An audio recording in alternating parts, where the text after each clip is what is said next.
Bonjour les amis, je suis à l'université là, je viens de faire passer quelques oraux par rapport à des personnes en fait qui s'apprêtent à passer l'examen de SANS de classe exceptionnelle. SANS de classe exceptionnelle, donc c'est secrétaire administratif si vous voulez au niveau de l'éducation nationale et de classe exceptionnelle parce qu'on a en fait différents grades, classe normale, classe supérieure et puis classe exceptionnelle.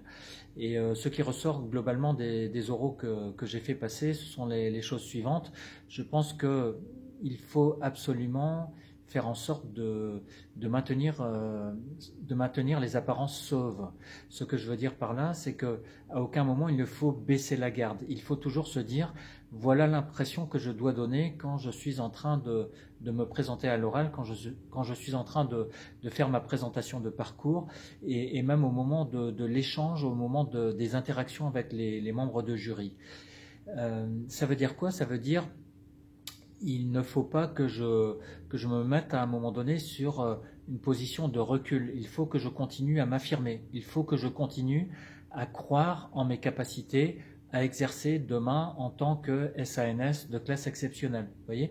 C'est-à-dire que je dois avoir mon projet en tête. Si je vise par exemple à devenir SANS de classe exceptionnelle, qu'est-ce que ça veut dire concrètement? Ça veut dire que demain, par exemple, on peut attendre de moi que j'ai davantage d'expertise, que j'ai davantage de niveau de responsabilité, que je sois en capacité à travailler de façon autonome, que j'ai un certain recul par rapport à tout ce qui concerne l'encadrement, indiquer par exemple ma capacité à encadrer des personnes, à m'adapter à différents profils de personnes pour mieux diriger une équipe, à être capable non seulement d'encadrer, mais de cadrer les choses, c'est-à-dire de poser le cadre, à être capable aussi de recadrer, c'est-à-dire de rappeler quelles sont les règles qui s'imposent à nous, par exemple. Donc il faut avoir cette idée-là en tête, le fait que ce qu'on vise, c'est à devenir SANS de classe exceptionnelle demain. Or, les SANS de classe exceptionnelle sont des personnes à qui on va confier davantage de responsabilités. On va attendre qu'ils soient capables de travailler en autonomie. On va s'attendre à un certain niveau d'expertise. On va s'attendre à ce qu'ils sachent encadrer, cadrer, recadrer, etc.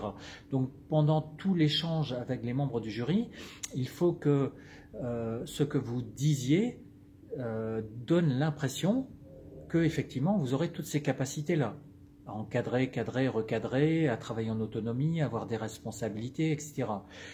Si il s'agit d'encadrer une équipe, ça veut dire un minimum de capacité, par exemple, à s'affirmer. Ça veut dire qu'il ne faut pas être sur le recul. Vous voyez, il faut aller de l'avant. Il faut, pour ainsi dire, monter au filet. Il ne faut pas avoir peur de mettre en avant une position que l'on a, une certaine conception que l'on a en tête. Vous voyez, je sais pas, une certaine conception, par exemple, de l'encadrement, de la nécessité d'associer autant que faire se peut, par exemple, les personnes dans une équipe, mais aussi, par exemple, on peut mettre en avant une conception visant à dire qu'il faut parfois poser le cadre et puis affirmer le fait que dans certains cas de figure, on n'a pas le choix face à certaines règles qui s'imposent à nous. Voyez, donc il va falloir, face au jury, montrer aussi directement qu'on est capable de s'affirmer. Voyez, c'est pas le tout de dire je serai capable de m'affirmer demain pour encadrer des personnes. Ça, on ne va pas forcément vous croire d'entrée de jeu. Donc le but, votre objectif à vous, c'est de montrer en direct que vous avez une capacité à vous affirmer, que vous avez une capacité à mettre en avant un point de vue, une thèse, une position que vous avez et à argumenter par exemple cette position. Et vous voyez, le côté affirmé, le côté affirmation de soi, c'est pas simplement quelque chose qu'on doit évoquer verbalement, c'est quelque chose qu'on doit mettre en avant avec tout le corps, pour ainsi dire, pour qu'on puisse nous croire. Et d'ailleurs, la première chose qui est la plus importante, et c'est ce qui ressort globalement des oraux que je faisais passer ce matin, ce qui ressort, c'est qu'il faut être convaincu soi-même pour arriver à convaincre les personnes.